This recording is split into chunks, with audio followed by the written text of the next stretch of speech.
दरअसल हजरत इब्राहिम के बाद उनके बेटे इस्माइल और इसाक, इन दोनों ने उनकी शिक्षाओं को आगे बढ़ाया। इस कहानी में एक बहुत बड़ा मोड़ तब आया जब इसाक के बेटे हजरत याकूब के 12 बच्चे हुए। याकूब को इजराइल के नाम से भी जाना गया। उनके ये 12 बेटे कोई साधारण बच्चे नहीं थे।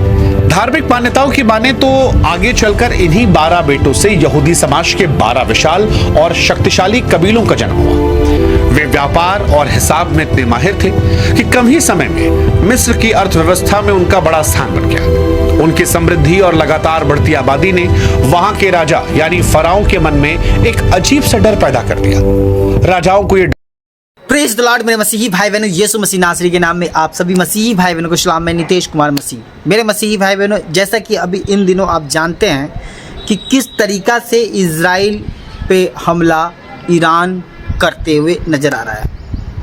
मेरे मसीही भाई बहनों, ये लड़ाई इतनी आगे बढ़ रही है कि रुकने और थमने का अभी ऐसा कोई नाम नहीं निकल कर आ रहा है। जी हाँ मेरे मसीही भाई बहनों, आज बहुत ही इम्पॉर्टेंट बातें करने जाता। आज मीडिया वालों को कुछ न्यूज़ नहीं मिल रहा है तो इजराइल की इतिहास जो बीते समय से शुरू से सुनाने लगे हैं। पिछले वीडियो में मैंने श्वेता सिंह के जो आज तक का एंकर था वो उनको न्यूज़ नहीं बताने को मिला, तो वो भी यीशु मसीह के क्रूसीफाई वाले रास्ते को बताया कि ये वही रास्ता है जहाँ से यीशु मसीह को क्रूस पे चढ़ाने के लिए ले गया और ये पवित्र भूमि मानी जाती है। जैसा कि पिछले वीडियो आपने नहीं देखा तो उस पिछली वीडियो का लिंक हम आपको दे देंगे। अब अभिजीत चौहान नाम का जो यूट्यूबर हैं जो पहले आज तक की न्यूज़ चैनल पे काम करते हैं, वो भी यीशु मसीह का और खुदा यीशु परमेश्वर का गुणगान और इतिहास बताना अपने चैनल पे शुरू कर दिया। मैं आपको सबसे पहले वो वीडियो क्लिप दिखाऊंगा, फिर मैं वीडियो को एंड में मिलता हूँ। ये रहा वीडियो क्लिप। आइए ये वीडियो क्लिप को देखते हैं पूरा एंड तक। डर सताने लगा कि अगर इन यहूदियों को इसी वक्त रोका नहीं गया तो एक दिन मिस्र की सत्ता को हथिया लेंगे, स्थानीय लोगों को अपना गुलाम बना लेंगे। और इसी डर और नफरत ने एक ऐसी क्रूरता को जन्म दिया जो इतिहास में काले अक्षरों में दर्ज हुई। यहां राजा ने एक अमानवीय आदेश दिया कि हर यहूदी घर में पैदा होने वाले लड़के को नील नदी में फेंक दिया जाए। यहूदियों के लिए समय किसी प्रलय से कम नहीं था, क्योंकि उनकी आंखों के सामने उनके बच्चे छीन छीन कर मारे जा रहे थे। लेकिन इसी घुटन भरे माहौल और जुल्म के बीच हजरत मूसा का जन्म होता है। हजरत मूसा की कहानी भी किसी चमत्कार जैसी है, क्योंकि उनका पालन पोषण उसी राजा के महल में एक राजकुमार की तरह हुआ जिसने यहूदियों की जड़ों को खत्म करने की कसम खाई थी।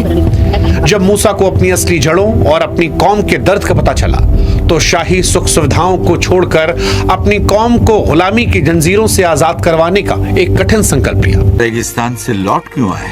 इसलिए कि मुझे मिस्र जाना होगा, ये देखने के लिए कि मेरा खानदान और मेरे लोग अब तक जिंदा है नहीं। तुम ठीक तो हो?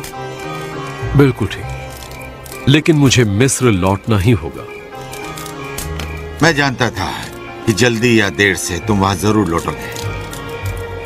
40 बरस बीत चुके हैं।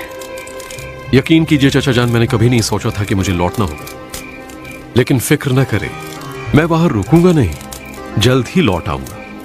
और बच्चों का क्या होगा? और सफोरा?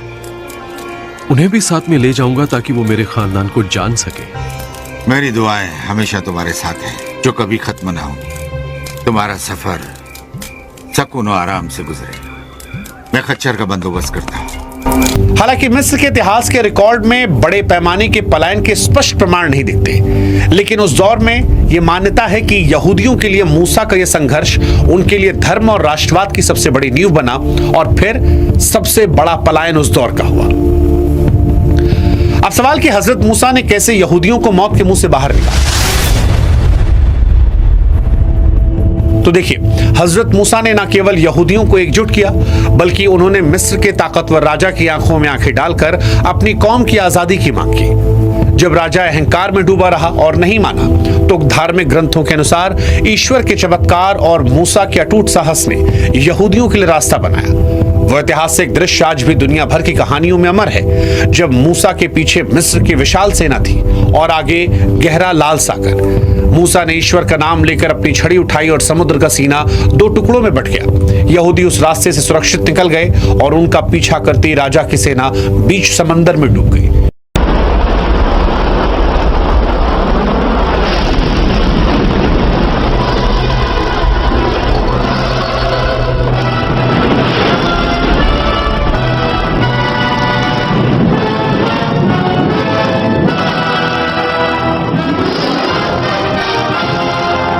हे परमेश्वर, तुमने ये तेज हवाएं चलाई, इस समंदर ने उन्हें समेट लिया। ये तुम्हारा ही चमत्कार है परमेश्वर। अनंत काल से अनंत काल तक तुम ही हो हमारे परमेश्वर। जेरूसलेम के पास एक साधारण यहूदी घर में जीसस क्राइस्ट यानी ईसा मसीह का जन्म हुआ। जीसस वो थे जिन्होंने प्रेम, भाईचारे, दया और एक नया संदेश दिया, जिससे परेशान और गरीब यहूदी लोग बहुत प्रभावित हुए। लेकिन उस समय के जो कट्टर यहूदी धर्मगुरु थे, उन्हें यह लगा कि जीसस उनकी हजारों साल पुरानी रीतियों और सामाजिक सत्ता को कड़ी चुनौती दे रहे हैं। उन्हें लगा कि ये नया प्रचार उनके धर्म को बदल कर रख देगा, और इसी धार्मिक और राजनीतिक टकराव के चलते रोमनों ने जीसस को पकड़ लिया, उन्हें सूली पर चढ़ा दिया। यह घटना यहूदियों के लिए अगले कई सदियों तक एक भयानक अभिशाप बन गई। जीसस के बारे में कहा जाता है कि उस समय उनका प्रभाव था, लेकिन आज विश्व में जैसे क्रिश्चियनिटी के तौर पर प्रभाव दिख रहा है, उस दौर में प्रभाव ऐसा नहीं था। वो प्रभाव यहूदियों के द्वारा जब उन्हें सूली पर चढ़ाया गया, उसके बाद धीरे धीरे दुनिया में बढ़ा। और जैसे जैसे रोमन साम्राज्य में ईसाई धर्म का प्रचार प्रसार बढ़ा, ईसाई लोग यहूदियों को अपने मसीहा का हत्यारा मानने लगे। ये नफरत की एक ऐसी आग सुलगाने वाला था जिसने यहूदियों का जीना दुश्वार कर। ईरान और इजराइल का जंग हो, क्या ऐसा हो सकता है कि बिना इतिहास दोहराए इजराइल का क्या युद्ध रुक सकता है? मेरे मसीह भाई बहनों, जिस तरीका से तमातोड़ हमला इजराइल पर ईरान कर रहा है, आज की डेट में ईरान जो है बार बार हमला कर रहा है, इजराइल को नस्ते नाबूद करने की कोशिश कर रहा है, और कई शर्तें उसने रखा है अमेरिका के सामने, डोनाल्ड ट्रंप के सामने। हालांकि हम राजनीतिक मामले पछड़े में नहीं पड़ना चाहते हैं, लेकिन हम आपको ये बताना चाहते हैं कि सबसे अहम और मुद्दा, जब इजराइल पर हमला होता है, यानी खुदा का घर, यानी खुदा उस जगह पर जो राजा सुलेमान से और राजा सुलेमान से वो मंदिर बनाया, मेरे मसीह भाई बहनों, और उस टेम्पल को तोड़ दिया गया। इतिहास जिस तरह से अभिजीत जो बता रहे थे चौहान, जिस तरीके से आपने सुना, मैंने उस वीडियो क्लिप को आपको दिखाया, तो मेरे मसीह भाई बहनों एक जहन हमारे अंदर आया कि आज न्यूज़ चैनल वालों को अगर कोई न्यूज़ नहीं मिलती है, और जब इजराइल और ईरान पे जब हमला होता है, या इजराइल पे कोई भी देश हो, चाहे फ़िलिस्तीनी हो, चाहे इराक हो, या कोई भी चारों तरफ इजराइल के जितने भी चारों तरफ दुश्मन हैं, वो कोई भी हमला करते हैं, तो सबसे पहले उस इजराइल का इतिहास को गिना जाता है कि इजराइल कितने अपनी भूमि के लिए कितना मेहनत संघर्ष करके वो भूमि मिला। क्योंकि मेरे मसीह भाई बहनों, आप जानते हैं कि आप लोग के पास पवित्र शास्त्र है, बाइबल है, और आप इस बात को अच्छी तरीक़े से जानते हैं कि परमेश्वर इजराइल को हमेशा बचाते हुए आया है। तो ईरान हो या इराक का हो, चाहे वो फ़िलिस्तीनी की लड़ाई हो या किसी भी अन्य देश कितना भी चढ़ाई करेगा, लेकिन यहोवा परमेश्वर जो है उसे उससे बाहर निकाल ही देगा।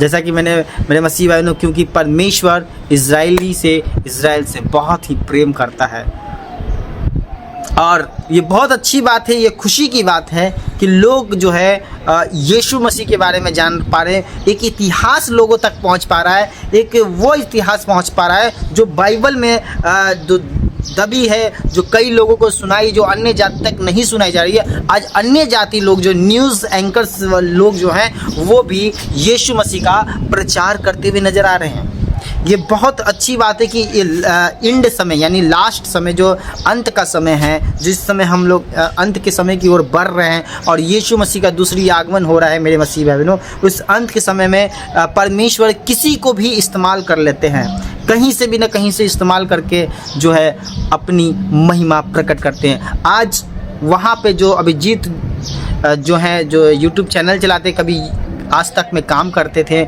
आज वो भी यीशु मसीह का, परमेश्वर का, अब्राहम का, इसहाक का और मूसा का, सबकी और जीसस क्राइस्ट की हिस्ट्री बता रहे हैं कि इज़राइल इस तरीक़ा से आगे बढ़ा। मेरे मसीह भाई बहनों, हमारा जीसस बुलाता है यूट्यूब चैनल को सब्सक्राइब कीजिए, लाइक कीजिए, कमेंट ठोकना बिल्कुल ना भूलिए, इसलिए कमेंट ज़रूर कीजिए। जितना कमेंट करिएगा उतना मेरी को अच्छा लगेगा। Thank you, God bless you, खुदा आप सबको आशीष दे, आमीन।